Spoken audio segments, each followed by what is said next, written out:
There were a lot of records that came out in mental health last year that were not records that we wanted to see.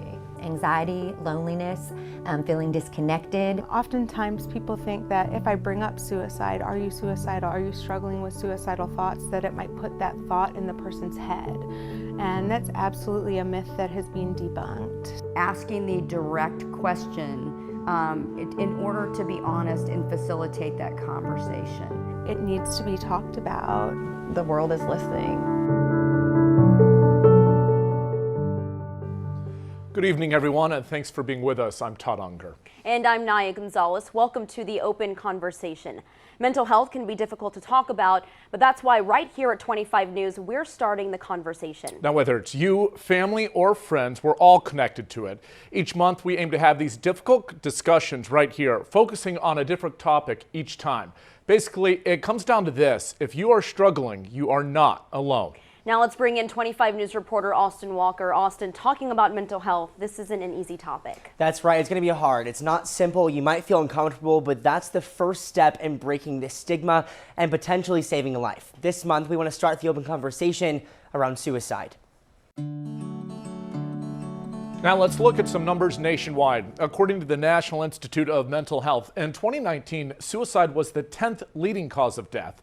But for people ages 10 to 34, it was the second leading cause of death. Experts say the more we talk about this, the easier it gets, and sometimes that starts right at home. We introduced you to Margot Merrick, a Central Texas mom who lost her son to suicide, and she shares her son Christian's story with us tonight. She says it's important to have these difficult conversations early because maybe he'd still be with us today. He was a pill. He was really a silly baby. He would just do silly things, and he was a character. To Margot Merrick, a picture is worth 1,000 words. He always had his eyes darting somewhere else, or he was making a face. 1,000 moments she wishes she could relive with her son Christian. He was going to turn 27, and it was like, it's still his time of having his oyster. On November 11th, 2019, Christian Brinkman died by suicide. And like I said, we're going on 3 years, but it's like it just happened. I just got the text. To everyone, he was the same normal Christian. He would always make a funny face or something. Happy, someone with a smile that could light up any room. But inside, the feeling of depression and anxiety became too much. I never knew that. He carried that with himself for a long time. Something family and friends never realized. Because, like I said, we had no idea that Christian was so sad and that he was going through these things. He totaled the car. He had that skiing accident. I mean, he was always doing something. 1,000 questions left unanswered. She says Christian became distant, not following through on plans. And I just never knew that those were signs. Today, Merrick is putting together a scrapbook. I want to make a memory book, because a lot of 1,000 memories. I just feel like I'm going to forget them. She says she hopes others will see Christian's story and will inspire 1,000 conversations with parents and their children. I really think that young people do need to have those hard talks with someone.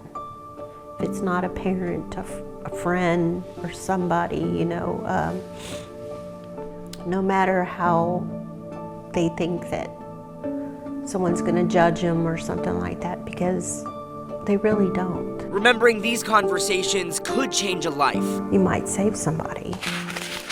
To Margot Merrick, a picture is worth 1,000 words. He made everybody laugh. But there are 1,000 things she wishes she could say to him. But I hope Christian knows that I haven't forgotten him.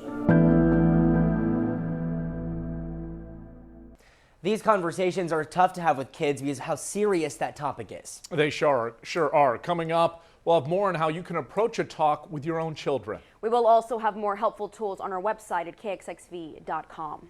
Now, the language we use when we talk about suicide is just as important as the actual conversation. Tammy Weepelman, State Suicide Prevention Coordinator, says the terms commit suicide or kill themselves adds to that stigma. She says using those words is damaging and counterproductive. It makes people not want to talk about it, creating more boundaries. We do try to use the term died by suicide or an individual attempted suicide. So the more that people can become educated by mental health and about suicide, I think that will break down those barriers. She says it comes down to person-first language, talking about the person rather than the act itself. The time is now because we have the platform, we have the opportunity to speak and work together and collaborate. Well, sending your child to school is supposed to be pretty routine, and every parent wants their kids to be in a safe environment. But sometimes students might be struggling with change, making school difficult.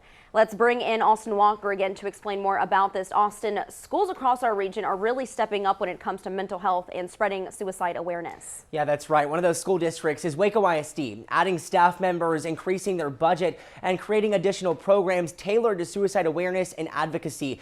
These are just some examples, giving students more resources and parents reassurance. When you drop off your little one, you know they're safe. There were a lot of records that came out in mental health last year that were not records that we wanted to see. And now the world is listening. After an unprecedented year, students are back. Read along, read along. Lunchboxes in hand, eager walking into the classroom. But with reports of depression, anxiety, and suicidal thoughts on the rise of school-aged kids, Waco ISD is stepping up in a big way. Our counselors are really the hearts of their campuses. Dr. Rochelle Warren, Assistant Superintendent for Waco ISD, says it's putting thousands of dollars into suicide advocacy programs and expanding its outreach. One other thing that we're doing is training our administrators and our campus staff members on trauma and its impact on the brain. And how that interferes with the brain's ability to learn. For students, a new anonymous reporting system for problems they could be experiencing, like bullying. This on top of adding 2 new coordinators and multiple new counselors to the team. They're hoping these additional steps will spark a big change in schools. Our students deserve it. They deserve it. Our students need to be supported. Sarah Miller, one of the coordinators for the district, says after a stressful year of virtual learning, she hopes students and parents feel the district wants to do this because they care. We did see some students that showed signs of suicidal ideation and self-harm. According to the National Institute of Mental Health, in the last 5 years, death by suicide in school-aged kids has increased more than 10%. And amid the COVID-19 pandemic, experts predict another uptick in suicidal thoughts. And as the school year ramps up, Waco ISD continues to gear up because mental health among our kids is just as important as the learning itself. The time is now because we have the platform, we have the opportunity to speak and work together and collaborate. Waco ISD is not alone in these steps. Temple and Killeen ISDs are also prioritizing mental health, creating and continuing counseling services and offering sessions for any school-aged kids who might be struggling. We have to ask the questions, we have to validate what they're going through, and we have to expedite that help quickly. Now, coming up after the break, the VA of Waco also taking steps. Find out what programs are being offered and how you can get involved. And a little later, we hear from a Baylor student in the LGBTQ+ community and why suicide advocacy on a college campus is critical. We continue the open conversation right here on 25 News.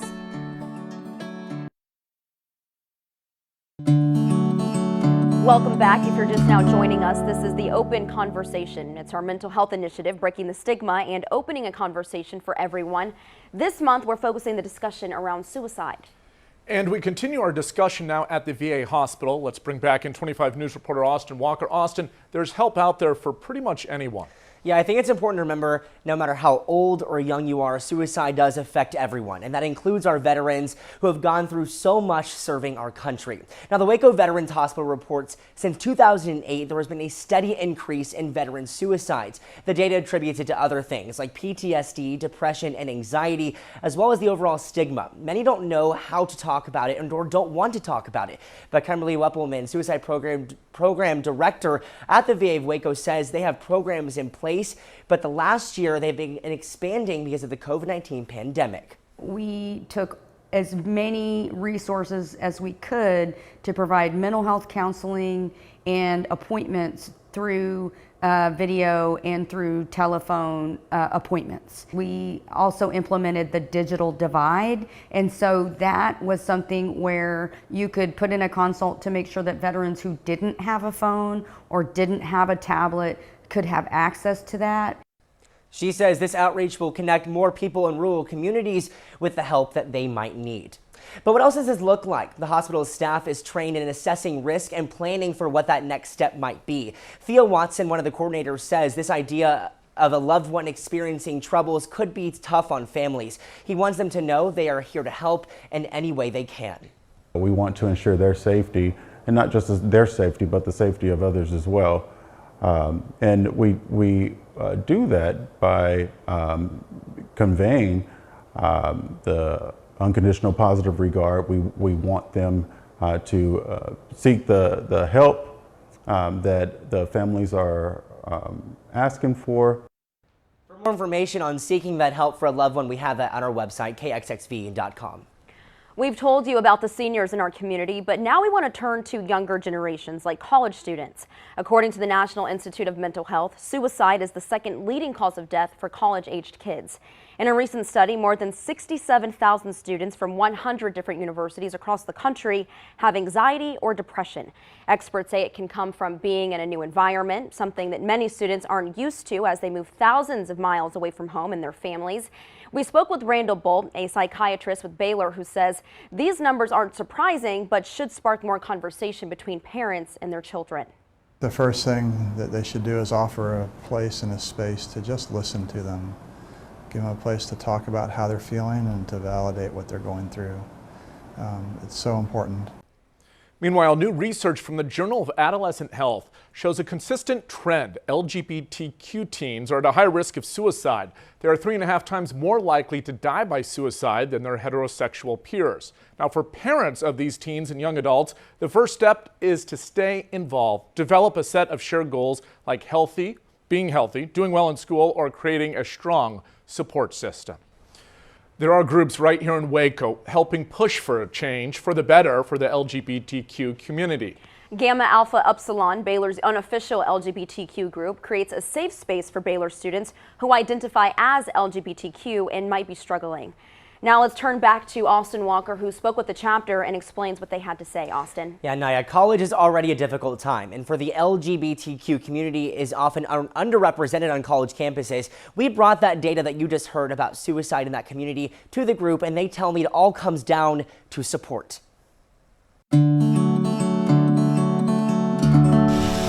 Everyone has a story. For some, it's an easy read, but for others like Casey Davis, it can be really dangerous potentially. Some chapters are extremely difficult to navigate.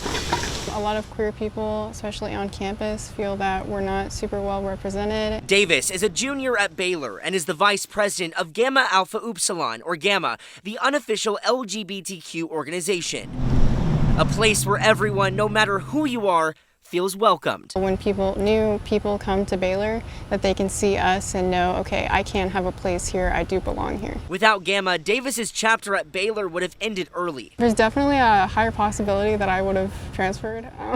It comes down to the feeling of isolation. According to Mental Health America, 39% of the LGBTQ community has a mental illness, like anxiety or depression, and are over 4 times more likely to die by suicide. To Davis, statistics that need a rewrite. It definitely makes me realize how we need to have more representation everywhere, and making sure that queer people know that they have a future as a successful queer adult and that that is possible. We all have a part in this. It's really just the small things that can make the biggest difference, like putting your pronouns in your Zoom name for your online classes, having a sticker on your laptop that has like the ally flag on it. You really might not think that those things would be noticed, but they definitely are appreciated more than you'd really ever know. As more students find their place and continue their story. It's definitely changed my life. The only way we can see real change is if we're all on the same page. If you are a student at Baylor or a parent and have more questions on how you can get involved, we have that information at kxxv.com. Now, Austin, for our viewers watching who might need help or know someone needing help, what resources are out there? Yeah, there are multiple outreach programs in Central Texas. The National LGBTQIA Support Line is just one of them. That number is 866-834-4564. And for teens, you can text the word teen to 839-863. Coming up, the power of social media, what parents need to know. Don't go away, the open conversation. We'll be right back. Plus, how do you talk about suicide? We sit down with a psychiatrist who explains why this is important and what signs to look for.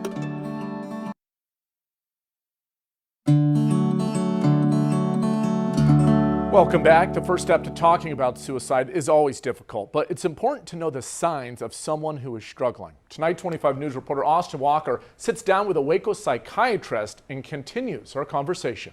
We are joined with Dr. Emma Church, a psychologist here in Waco. Thank you so much for joining us. Why is it so important that we're talking about suicide? Suicide is known to be, both by the World Health Organization and by the CDC and the National Institute on Mental Health, to be a serious health problem that is facing us globally, but also within our country. It needs to be talked about, being that high as leading causes of death, and also being something that's extremely preventable if we start to have conversations and destigmatize suicide. What are some signs that we could look for in somebody? Yeah, some of the warning signs that we look for with suicidality is isolation, people that have been in your life but aren't around anymore, they're kind of held up maybe at home. That's something where we would suggest checking on that person. Going through a major injury or illness, even things like abuse, divorce, those sorts of things, checking in with those people. A lot of times suicide, we can really look at somebody's stressors in their lives being more than their resources or ability to cope with those stressors. So if we have somebody who's lost a job or somebody who's lost a community, even the loss of a loved one, whether that be through suicide or not, these are some of the things that we can look for to see, maybe there's something here, whether it's that person needs just additional emotional support or potentially they may be having suicidal thoughts. But the key is to be checking in and having conversations with the word suicide in it. And so if a family member or someone sees a warning sign, how should they approach that? When we're asking the question, to know that there are resources out there. We can all hop on Google and access the suicide hotline. That is a resource. Lay people are not equipped to deal with the yes, I am having thoughts of suicide in terms of fixing that problem, but we can be the bridge to getting that person help. So jumping on a suicide hotline, giving that resource, assisting a friend, family member, loved one in accessing mental health care. But those are the types of things that we need to be able to assist loved ones in doing, having the conversation and then getting them connected to the resources that will be helpful for them. Austin, a lot of useful information, but she's right, this is just difficult to talk about. Yeah, honestly, when was the last time you sat down with your friends or family and talked about this or opened up? It all comes down to that stigma. She added, some people associate the word suicide like a bad word. You don't say it or refer to it, and that's the hard part. I think one question a lot of people have, are there any outside factors that also play into this? Yeah, Todd, a big one is actually our phones, social media. A 2018 report from the Mayo Clinic found nearly 80% of teens use their phones and social media over 4 hours a day, and this screen time could have lasting impacts. Yeah, we're seeing more and more data show that internet and social media use can influence suicide-related behavior or thoughts. Mean and hurtful blogs or comments can actually cause this. Experts say monitor your social media intake. If you're a parent of a young child, set parental controls or restrictions on their devices, but mainly know what your child is looking at.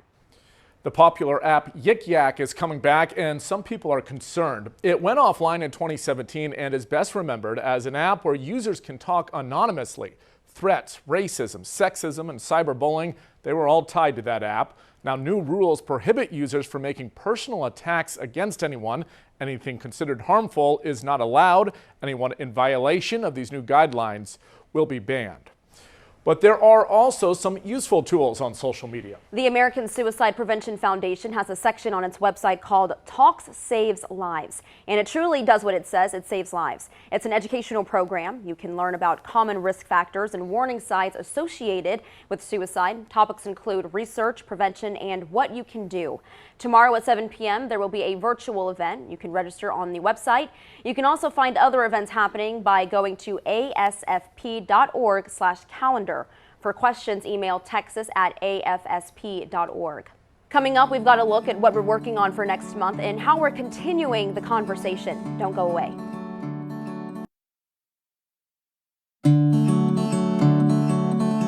Welcome back. For the past hour, we've talked about why it's important to discuss suicide. It's the first step in starting a talk that can potentially save a life. Now, on your screen right here are a list of phone numbers and websites. All are valuable resources. The Suicide Prevention Lifeline, the VA hotline, links to resources in Central Texas, and you'll find much more.